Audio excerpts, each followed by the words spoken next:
안녕하세요, 동물의 세계입니다.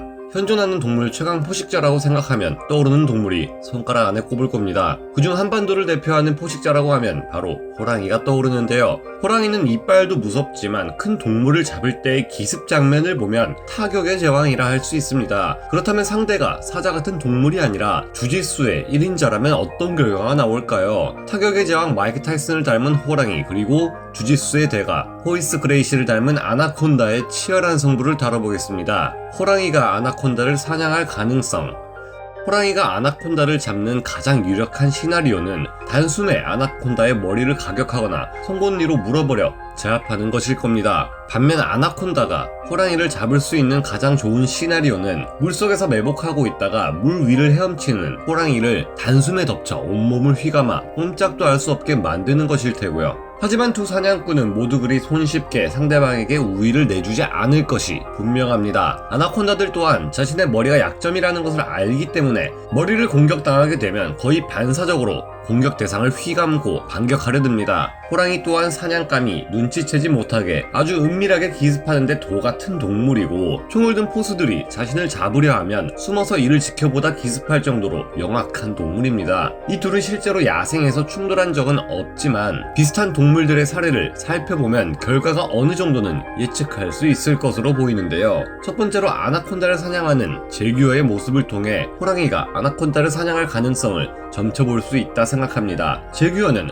호랑이와 사자에 이어 고양이과 동물 중 세 번째로 큰 동물이며 남아메리카 지역에서 살아가기에 아메리카 호랑이라는 별명을 가지고 있기도 한데요. 2020년 3월 14일쯤 남아메리카의 콜롬비아 LA 아우로라 지역에서는 제규어가 아나콘다를 사냥하는 장면이 촬영된 적도 있는데요. 당시 장면에서는 제규어가 진흙구덩이 속에 들어가 아나콘다를 물었고, 기습을 당한 아나콘다 또한 반격하기 위해 제규어의 주둥이 일부를 감고 다리를 털고 있습니다. 제규어는 영리한 동물답게 진흙탕 안에서 싸우면 자신이 불리할 것을 알고 아나콘다를 문 채 계속해서 뒷걸음질 치고 있는데요. 상당히 훌륭한 전략입니다. 마른 땅으로 올라오면 제규어는 기동성을 살려 좀 더 쉽게 아나콘다를 제압할 수 있으며, 이렇게 지속적으로 아나콘다를 끌고 가면 동작이 둔한 아나콘다의 입장에서는 제규어를 휘감기가 점점 더 어려워집니다. 호랑이는 제규어와 달리 아나콘다의 몸통을 물고 앞발로 누르면서 제자리에서 힘으로 제압할 것으로 보이는데요. 그렇게 된다면 아나콘다는 눌린 채로 호랑이의 몸을 감게 될 것이고, 호랑이는 결국 힘이 빠질 수도 있지만 경험 많은 노련한 호랑이가 몸통을 물고 앞발로 누르는 방식이 아닌 제규어와 같은 전략으로 아나콘다를 공격한다면 이길 승산이 높아 보입니다. 아나콘다가 호랑이를 제압할 가능성.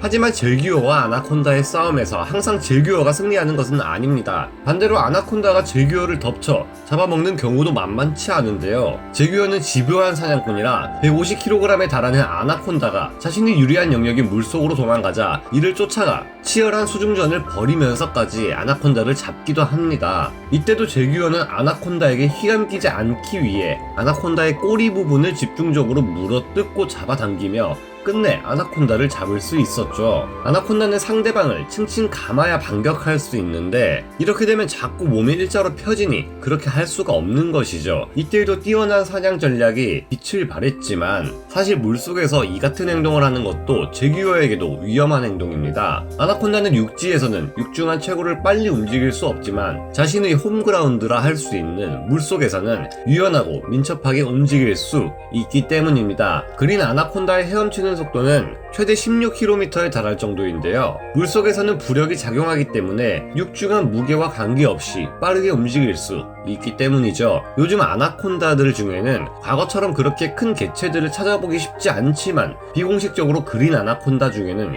6m를 넘었다는 기록도 적지 않으며 최대급의 경우 8m까지 나갔다는 기록도 남아있을 정도입니다. 이 정도 크기의 아나콘다라면 그야말로 물속을 헤엄치는 이무기와 다름없는 존재일 텐데요. 4.2m 정도 되는 중간 크기의 암컷 아나콘다가 성체 퓨마를 잡아먹은 사례도 있으며, 버마 비단뱀이나 아프리카 비단뱀 등의 거대한 뱀들은 성체 표범, 하이에나 등 덩치 큰 포유류 맹수들을 사냥한 사례가 있습니다. 인터넷을 검색해보면 제규어가 아나콘다를 많이 잡아먹는 것처럼 보이지만 아나콘다가 제규어의 식단을 차지하는 비율은 고작 0.2%에 불과합니다. 그런 만큼 제규어 또한 거대한 그린 아나콘다를 쉽게 먹이로 삼을 수 있는 것은 아닌 것으로 보입니다. 실제로 제규어가 아나콘다의 꼬리를 물고 잡아당겨도 꼬리로만 제규어의 주둥이를 휘감아 숨을 못 쉬게 하자 제규어가 이를 견디지 못하고 물러나는 경우가 많기 때문인데요. 먼저 공격을 당해도 이 정도인데 물가를 건너고 있는 제규어를 아나콘다가 습격한다면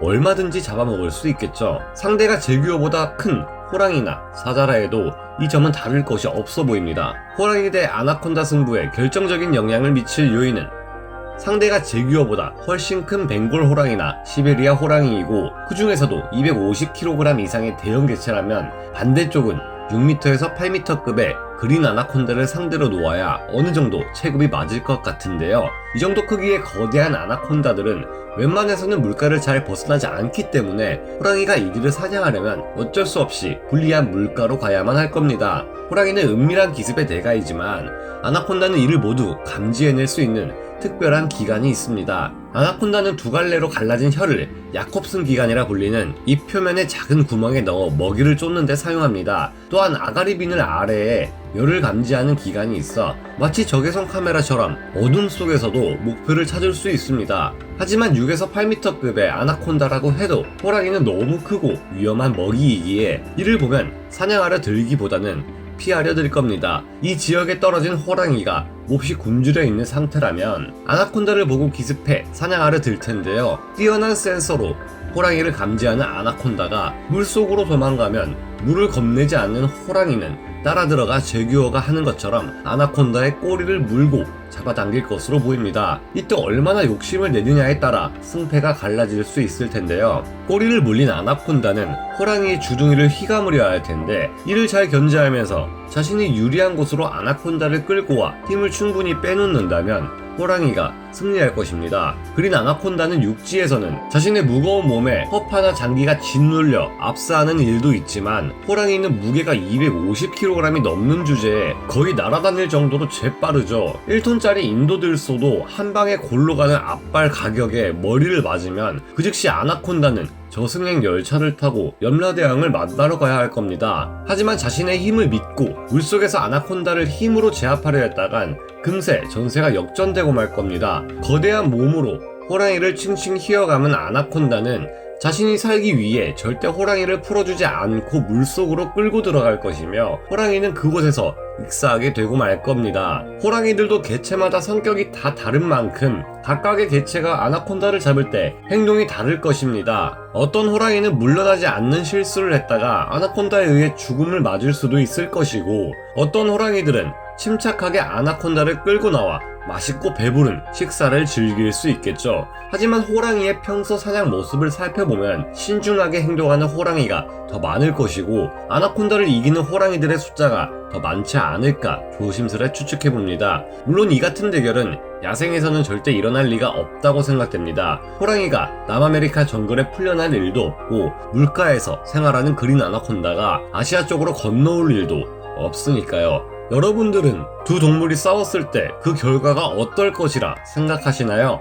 물속에서는 그린 아나콘다가 더 유리하고 얕은 물가나 육지에서는 호랑이가 더 유리할 것만은 분명해 보이는데요. 제규어보다 훨씬 강력한 호랑이가 남아메리카에 풀린다면 그 지역의 생태계가 파괴되고 말 테니 이런 일은 우리의 상상 속에서만 일어났으면 하는 바람을 가져봅니다. 오늘 동물의 세계 여기서 마치고요. 다음 시간에 다시 돌아오겠습니다. 감사합니다.